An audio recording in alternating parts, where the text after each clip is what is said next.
Bansang Amerika, mga sangkay, nagpapanik ngayon ang milyong-milyong mga tao dahil po sa sobrang laking bagyo na tatama, mga sangkay, ngayon sa isang bahagi ng Bansang Amerika. Millions are fleeing the path of Hurricane Milton, the worst storm to hit the Gulf Coast. Gaano nga ba kalakas itong bagyo na kinakailangan pong mag-evacuate at mag-alisan ng milyong-milyong mga Amerikano? Hello guys, this is me, Sangkay Janjan. I'm back for another vlog today. Huwag niyo pong kalimutan na i-subscribe yung ating YouTube channel, i-click ang bell at i-click niyo po yung all. At sa mga nanonood po sa Facebook, i-follow niyo po yung ating Facebook page. Isa pong napakalaking bagyo ngayon ang tatama sa Bansang Amerika na ikinagulat po ng mga eksperto. Ito po ay ating pag-usapan.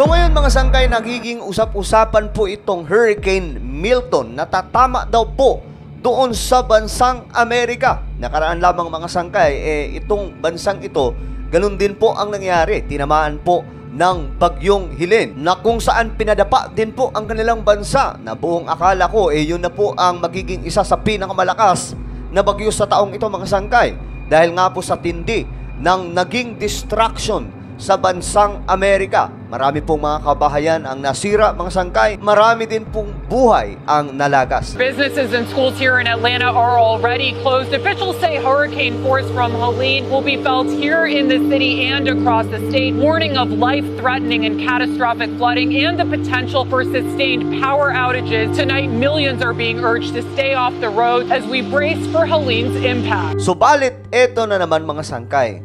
May panibago na naman pong pagsubok na madadaanan ang bansang ito dahil po sa pagtama nitong tinatawag na Hurricane Milton. Ayon nga po sa report, napakalakas daw po talaga nito na kahit po ang mga eksperto ay hindi po nila kayang maarok kung gaano nga ba kalakas itong Hurricane Milton. Ito na po, mga sangkay, yung sinasabi po natin na pananalasa nitong climate change. Ang ating panahon kasi ngayon, mga sangkay, o ang ating planeta ay may problema pagdating po sa klima na dahilan, mga sangkay, kung bakit lumalala ang sitwasyon ng ating mundo. Ito po ay kung tawagin climate change. Buong mundo, mga sangkay, ay nakakaranas na ito ngayon.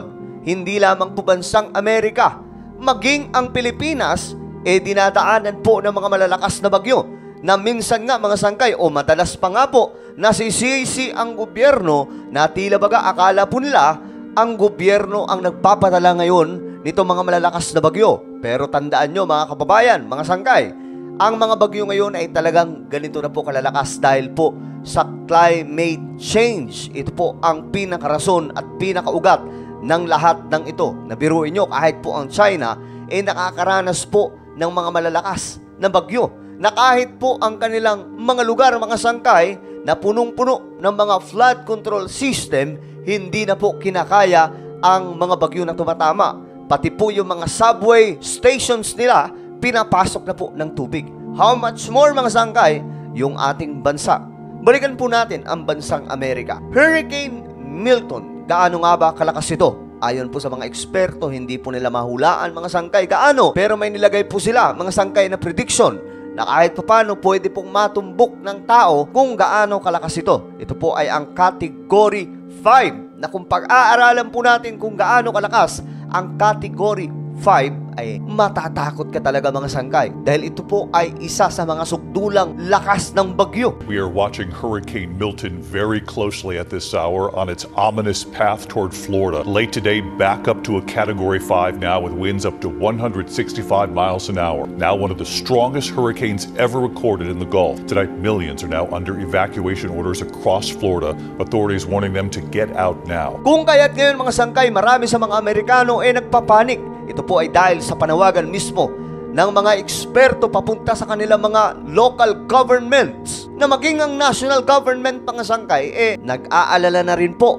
Si Biden ay mayroon po ng lakad, mga sangkay, ngunit kinansela po niya ito para lamang po tutukan ang kanilang bansa ngayon na haharap po sa isang napakalakas na bagyo. Dahil ayon po sa report, ilang oras mula ngayon, mga sangkay, ay tatama na daw po ito sa Bansang Amerika. At ang isa na naman pong tutumbukin ay ang Florida. Kaya naman, mga sangkay, mapapansin po natin sa mga video na ang mga otoridad, mga kapulisan nila ay nag-iikot na po sa napakaraming mga lugar, mga sangkay, para mag-warning sa lahat na mag-alisan na sa kanilang mga kabahayan.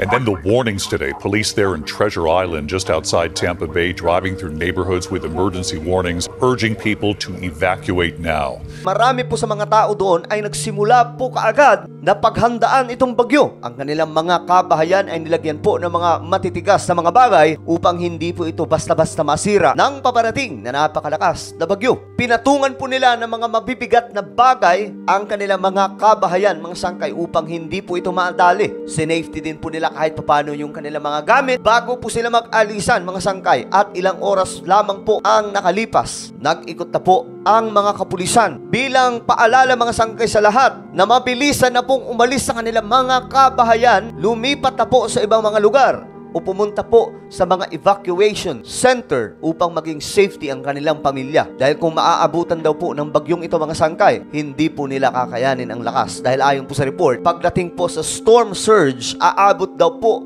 ang taas ng tubig sa 9 feet. Just imagine kung gaano kadelikado ito, mga sangkay. Kaya naman ngayon, mga sangkay, yung mga Amerikano, makikita po na nag-alisa na po sa kanilang mga lugar na tatamaan po ng bagyo. Tonight, millions warned this is their last chance to evacuate with Hurricane Milton. Matter of life and death.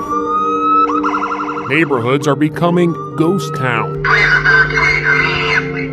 Millions are fleeing the path of Hurricane Milton, the worst storm to hit the Gulf Coast of Florida in 100 years. The unprecedented exodus is being driven by dire warnings. If you choose to stay in one of those evacuation areas, you're gonna die. Ang problema, mga sangkay, nagkakasikipan na po sa kalsada, nagkakaroon na po ng traffic, at nagkakaubusan na po ng gas. Milyong tao sa bansang ito ngayon, mga sangkay, ang nag-aalisa na upang maging safe ang kanilang buhay. Dahil kung titingnan po natin ang bagyong ito, napakalakas po talaga. May mga hurricane hunters nga po na lumipad, mga sangkay, at nilapitan po nila ito bahagya upang makakuha po ng data, mga sangkay. Subalit, isang matinding turbulence ang kanilang naranasan. I'm gonna grab my phone real quick. Sa ngayon, mga sangkay, ay inaabangan ng lahat kung papaano po ito mananalasa. Anong distraction ito magaganap doon sa bansang Amerika kung sakaling tatama na po itong Hurricane Milton na sinasabi po nila isang monster storm. Maraming salamat po sa inyong panonood. Huwag niyo pong kalilimutan na isubscribe ang ating YouTube channel.